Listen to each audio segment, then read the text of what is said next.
But what is really unique about these vessels is they're also net zero. Welcome to the British Marine Podcast.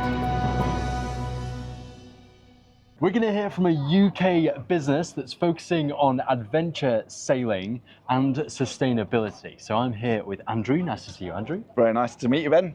So tell me, give everyone, I suppose, a little context around what you guys are and what your focus is, and then we can understand and go into a little insight into what it's like building something like that and the resources that are available to make this kind of thing happen. Perfect. So I'm the co-founder of Expedition Zero. Expedition Zero is building the world's first fleet of net zero adventure sailing yachts, specifically built for commercial adventure sailing and adventure tourism. Wow. So I mean, it's quite a mission statement. Anyone involved in the sailing world, certainly the boat building world, appreciates the complexity of that and the nature of these vessels. But what's so special about these, rather than being another boat builder or building similar vessels that are out there? Yeah. What's the unique element to it? So what's unique about them? Well, two things actually. First of all, they are uniquely designed for commercial offshore sailing, which is a big and growing sector. Holiday goers that want to go adventure sailing. It's not quite right to use other vessels that are kind of designed for pure racing and things. Exactly. Miss the comforts So what's happening today is there are a lot of adventure sailing operators out there taking people out on amazing trips across, the Atlantic, into the Arctic, etc. Yeah. Most of the vessels that they're using were probably designed for recreational use. Right. And then have been adapted, or they're older vessels, and there's a lot of then those boats being hacked around and changed and tried to make suitable for commercial use. So there's a niche right between all those things, and that's where you guys It's a niche, but it's a real growing niche. I mean, it's a nice niche to have. Yeah. $485 billion a year is spent on adventure tourism. Right. Growing very be fast. A nice chunk of that because it's adventure sailing. How cool is that? 50% of the world's surface area is offshore ocean, ready to be explored. So we're really designing the yachts, for that very clear mission. Yeah. But what is really unique about these vessels is they're also net zero. So that means in build, we're building these yachts out of a brand new material, a mineral fiber material, which is fully recyclable. It's extremely strong. It's really lightweight. So it's a very exciting new material to work with. Yeah. And then in operation, these yachts are also fossil fuel free. So a lot of people don't realize, but when you go sailing on a sailing yacht, especially a commercial yacht, we'll burn 200 liters of diesel on a 10-day sailing trip, running the generator and that kind of stuff. Yeah. So these yachts are fossil fuel free in operation, and they are 100% recyclable, and that's really important. It's really impressive as well. But from kind of a technical standpoint and the difficulties in developing that, what types of things do you have to do to actually bring this to fruition and make sure everything's done by the book and documented? So there's a huge amount of that. Of course, a lot relies on working with the right partners, and what's great, as we're a UK business, we're a British business, so we run our own adventure sailing business, UK adventure sailing business called Wavy Sail. We operate all over the world, but we've won lots of awards in the UK, and we're very proud of that.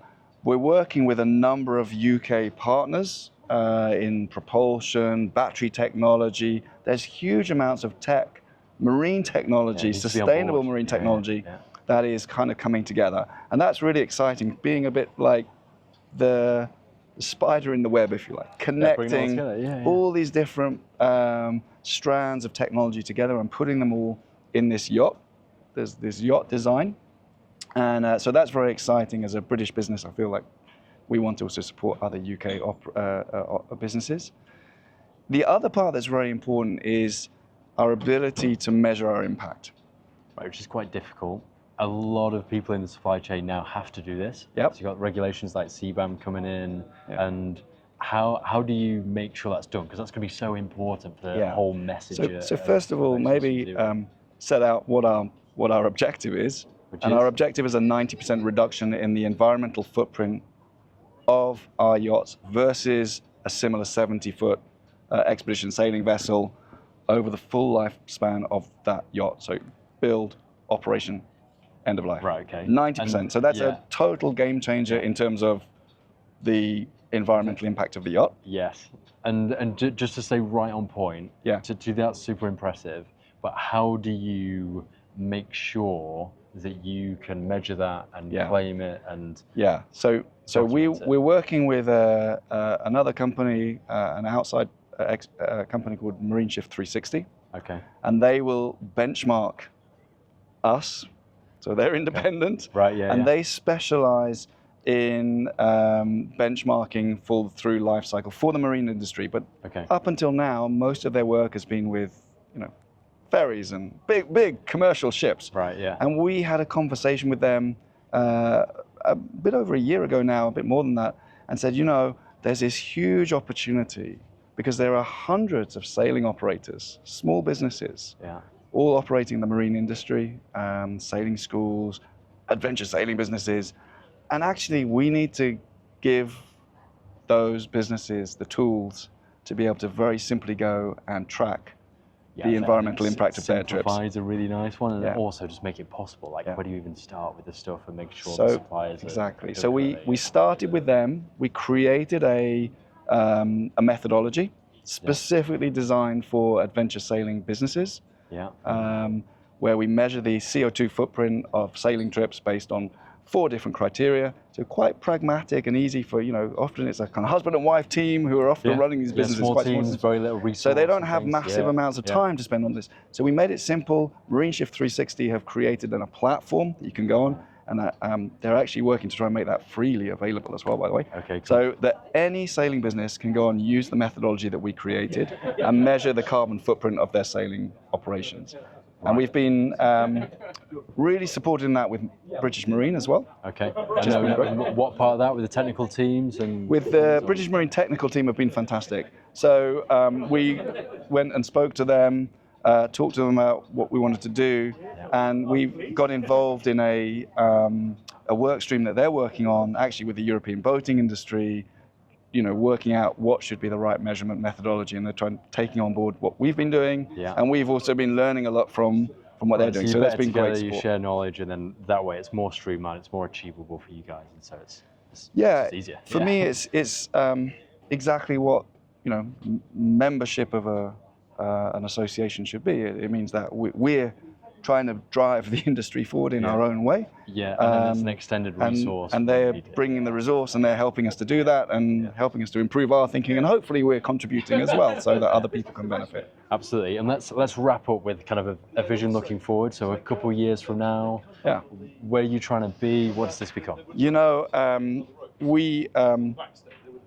I see that what we're doing now in the commercial adventure sailing market, the technology will be transferable into the whole yachting industry. We actually were invited by M3 Marinas, Monaco, Yacht Club de Monaco, to a smart yachting event, actually out in Dubai, talked about the future of the yachting industry, how to decarbonize the yachting industry. We were one of 10 startups who went out there, talked about Expedition Zero. We actually won that pitching competition, and it's I remember. You were there. M3 Marinas, they said, what you're doing for commercial adventure sailing is not just going to change the commercial sailing industry, it's going to change the whole yachting industry. Now it's pioneering for that, but then the approach there and all that technology will be filtered down and used more widely. I mean, right now I'm focused on the first yacht in the water, make that happen, build the fleet. We've got a fundraising round going on. So we're really focused on that, looking at the feet now, at the real 1 foot in front of the next. But it's true that in 5 years' time, we'll have a fleet of 15 yachts, and the technology and the business model that we see that we're developing, hopefully, will be transferable into the rest of the yachting industry. All right, brilliant. Well, best of luck with that, Andrew. Thanks very much, Ben. Thank you very much for your insights. Everybody, if this content is helpful to your business, make sure you're following here to see plenty more of it. Outside of that, I'll see you very soon. Bye for now.